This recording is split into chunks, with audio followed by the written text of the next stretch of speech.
Father గురించి just 1 week back తను hospitalise అయ్యింది అనమాట. వైరల్ ఫీవర్ వస్తుంది కదా, సో 104 ఉండే. సో రెనోవా హాస్పిటల్ అని ఒక హాస్పిటల్ వెళ్ళాము. అక్కడైతే ఇంకా డేంజర్ అని చెప్పారనమాట. ఏజ్డ్ కాబట్టి తొందరగా ప్లేట్లెట్స్ పడిపోతున్నాయి అది అని చెప్పారు.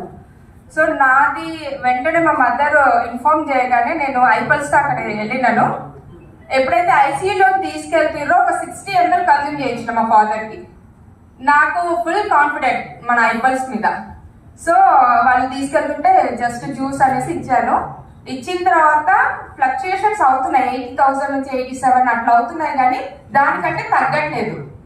ఎలా అయితే వాళ్ళు డేంజర్ అని చెప్పిర్రో విత్ ఇన్ నెక్స్ట్ డేనే ఈజ్ నార్మల్ అన్నట్టుగా చెప్పారంట.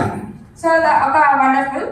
దాని నెక్స్ట్ డిశ్చార్జ్ అయ్యే ముందు మొత్తం కేస్ షీట్ వాళ్ళు చూస్తారు కదా, దాంట్లో ఒక్కసారి మా ఫాదర్కి ఏంటంటే పారాలసిస్ వచ్చింది అది తెలుసు. విత్ ఇన్ 1 month లో తగ్గిపోయింది కూడా అది. నేను అప్పటికే తనకి ఇస్తున్నాను, 2021 నుంచి తనకు వాడిపిస్తున్నాను కాబట్టి చాలా బెనిఫిట్స్ తీసుకున్నాను మా ఫాదర్. అయితే డాక్టర్ ఏమన్నారంటే చాలా సార్లు వచ్చింది మీ ఫాదర్కి అని అంటే మేము షాక్ అయినాం. అసలు మాకెప్పుడు కనిపించలేదా అని అట్లయినట్టు అని తనకు కూడా తెలియదు అనమాట. అంటే ఎంత ప్రొటెక్ట్ చేసిందో ఐపల్స్. నాకైతే అప్పటి నుంచి ఇంకా దాని మీద అయితే గౌరవం పెరిగింది అనమాట. ఒక సంజీవిని అంటే ఊరికే అనుకున్నా కానీ దాని యొక్క రిజల్ట్స్ ఇంకా బాగుంటాయని నాకు అర్థమైంది. So thank you everyone.